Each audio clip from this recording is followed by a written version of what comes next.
Mr. Speaker, I beg that leave be given to bring in a bill to make provision about support for victims who have been severely injured or bereaved as a result of acts of terrorism by an unconnected person or organisation in the United Kingdom, to establish a review of pension support for such victims, to require that review to make proposals for additional support, taking account of the effects on occupational pension provision for such victims and for connected purposes. It is an absolute privilege to present this 10-minute rule bill here today. This is an issue that I and my colleagues care very deeply about, and on which I have been involved for many years. It is particularly poignant that this month marks the first anniversary of the Manchester Arena bombing, an appalling act of terrorism that has touched and continues to touch so many hundreds of people in its brutal impact. When a terrorist attack happens, it rightly unites our nation in shared revulsion and condemnation. The headlines show the appalling and shocking events, the voices of those hurt, the pictures of chaos and distress from the scene, and the stories of those lost are given, rightly, prominence across our media platforms. We stand united in grief as the images of horror and destruction are shown on television screens, computers and newspapers. Thoughts, prayers and best wishes are sent. People post and change their social media profile to images of solidarity. Yet, how quickly after the headlines have faded, for many, the acuteness of the shock and the horror dissipates. The rest of the world, it seems, moves on. But for those most deeply impacted, it is often the end of their world as they knew it. Their lives have been shattered. They continue to suffer the loss of a loved one, a huge human-shaped gap in their lives, a loving child, spouse, sister or brother, mother or father, friend, gone in the most brutal of ways. These are tears that will continue to fall long after the media frenzy has passed. There are those whose journey only begins once the headlines change and the profile pictures revert. That long, painful process of recovery from severe physical injuries. And for others, the mental health pressures of the trauma they experienced and witnessed may take many years to manifest, blighting lives, relationships and hope. In Northern Ireland, we have been disproportionately impacted by terrorism. Those violent attacks and atrocities made victims from all religions, races, faiths and creeds.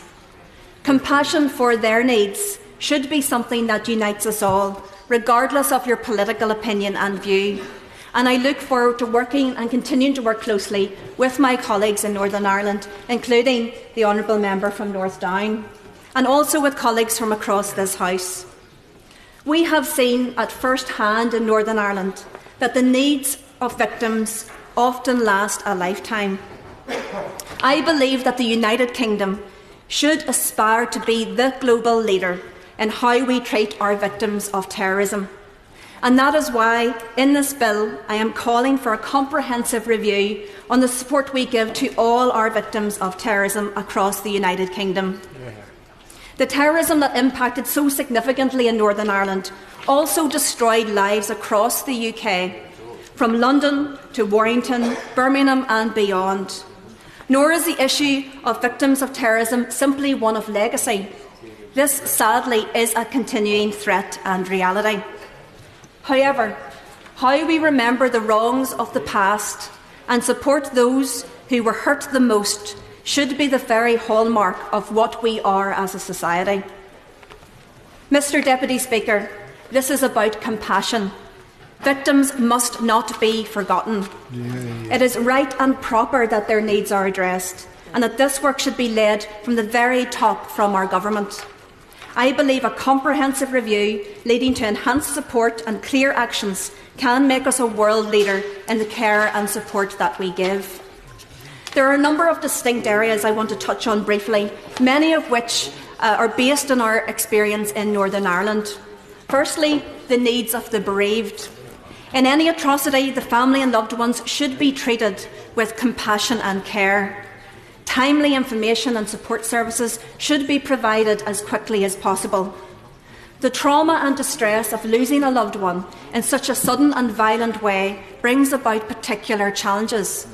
Counselling and bereavement services must be available where and when they are needed. Such a loss can also create a sudden change of family circumstances and financial hardship. I've also had the opportunity to speak to those victims bereaved and injured in relation to Libyan-supplied Semtex. Much work has been done to try and secure support and compensation for these victims. I would strongly urge the Government to look afresh and urgently at the proposals seeking to support victims in need. I welcome the engagement so far, but now is the time for action. A review should look into the options of how to secure monies from the Libyan government, but also how support can happen now while those negotiations are ongoing. Secondly, a review must examine the mental health legacy of terrorism and violent trauma. Over recent years, a number of key studies, particularly in Northern Ireland, has examined the profound impact of terrorism and violent trauma on mental health, and often this does not manifest itself until many, many years later. Self-harm, suicidal ideation, rates of suicide, substance abuse and family breakup are all considerably higher amongst those who have suffered the trauma of terrorism. The review must look at how mental health supports can be put in place both at community and NHS level to identify and address trauma in victims and build on the incredible work that organisations already do across the United Kingdom in this field. Thirdly, the review should examine the impact of dealing usually with the aftermath of a terrorist attack on our emergency services and first responders to the scene. Over recent decades, we have all become much more aware of the impacts of trauma on mental health. In Northern Ireland, during the worst of the terrorist campaign, there was limited support and help for those police officers, army, ambulance staff, firemen, nurses and doctors who are on the front line in dealing with horrific injuries and multiple casualties. Many were left deeply traumatised, and for many, post-traumatic stress disorder was not identified or did not manifest itself until many years later. I know that across this House we would all want to pay tribute to those brave men and women who work so valiantly under incredibly difficult circumstances to help and support the dying and injured.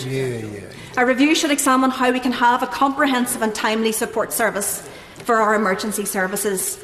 And lastly, I want to speak briefly about the particular needs of the physically disabled.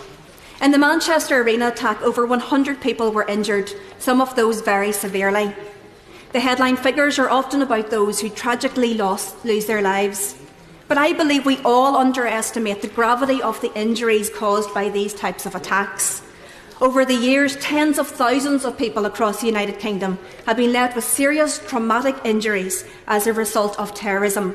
These victims are living with these injuries every day.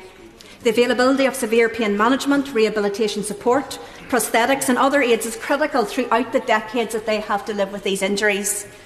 But the review must also examine the proposal of the introduction of a special pension for the severely disabled across the United Kingdom.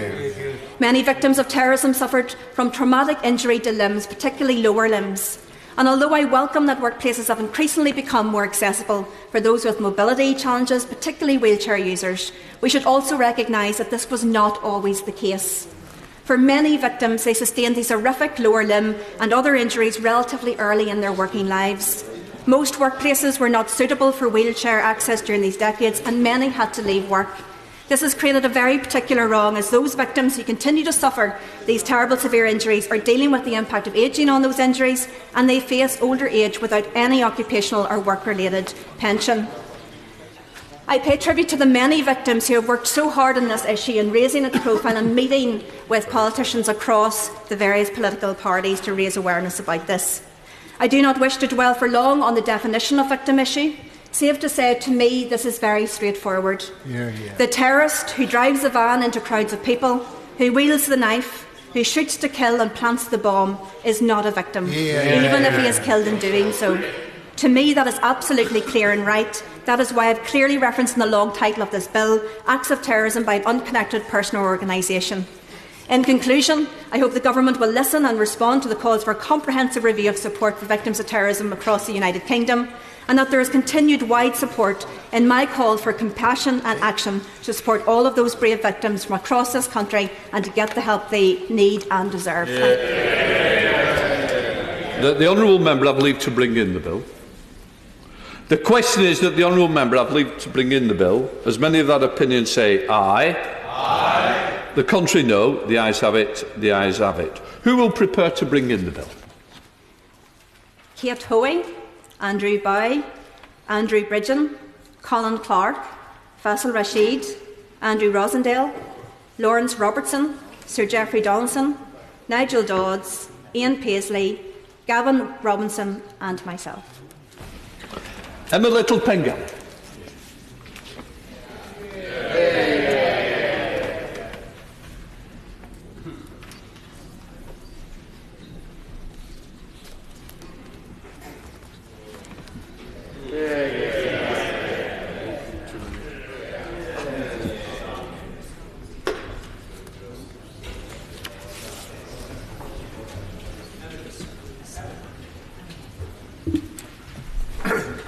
Victims of Terrorism, Pensions and Other Support Bill.